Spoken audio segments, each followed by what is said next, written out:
Hace poco escuché a alguien decir, no habían niños en el parque. Y yo me quedé mirando y pensando, eso no es correcto. La oración correcta debería ser, no había niños en el parque.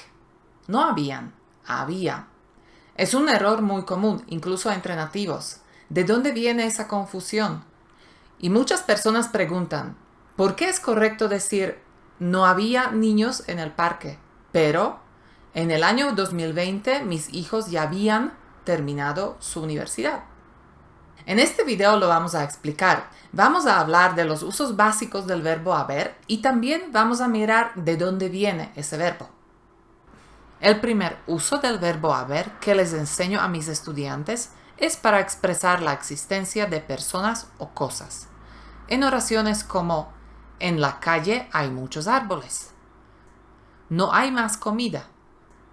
Hay un solo ganador. En estas oraciones funciona como impersonal.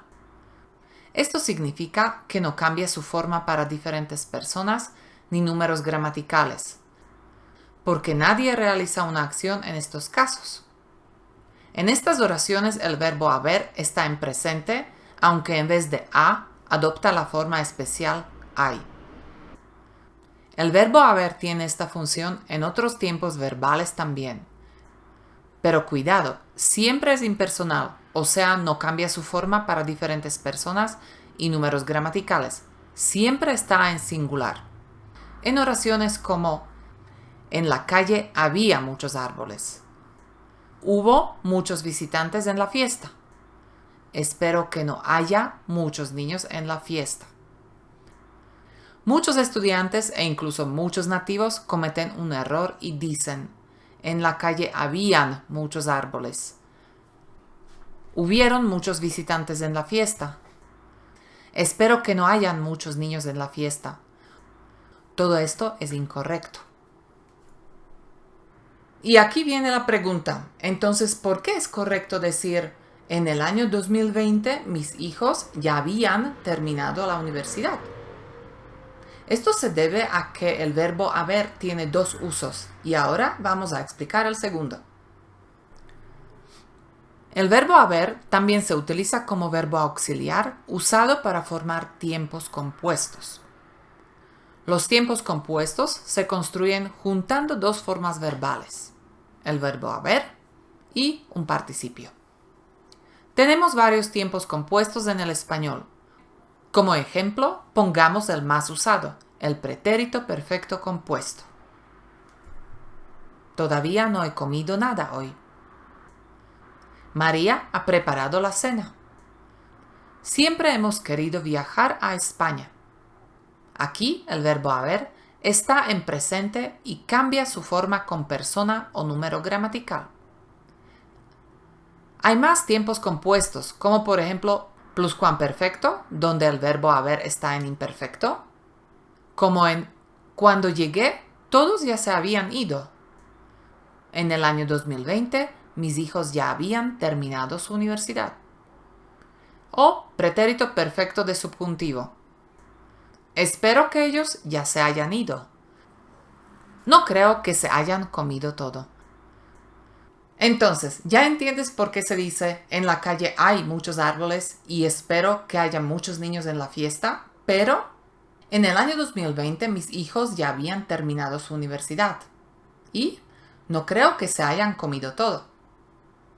El verbo haber puede parecer un poco extraño, pero quiero explicarte algo que te puede ayudar a entenderlo un poco mejor. ¿De dónde viene el verbo haber? El verbo haber viene del latín habere, que significaba tener.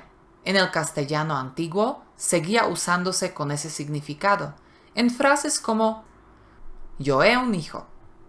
Y en realidad las formas compuestas yo he terminado, nosotros hemos comprado o ellos han preparado originalmente significaban yo tengo terminado, nosotros tenemos comprado o ellos tienen preparado. Y otros tiempos compuestos como él había comido o ellos habrán terminado querían decir él tenía comido o Ellos tendrán terminado. Esta lógica funciona en el italiano moderno y también en el inglés. En estos idiomas se sigue usando el verbo tener en los tiempos compuestos, como I have done, she has finished. Ho fatto. Lei ha finito. Y aunque en el español el significado del verbo haber por sí solo ha cambiado un poco, estas expresiones siguen teniendo la misma forma. Espero que hayas entendido mejor el verbo haber, también porque puede parecer un poco raro y por qué la gente se confunde. Si te gustó este video, danos un like y suscríbete a nuestro canal. Y si quieres ver más videos de gramática, puedes dar clic aquí en la playlist. La oración correcta debería ser no. Vamos a hablar de los usos básicos.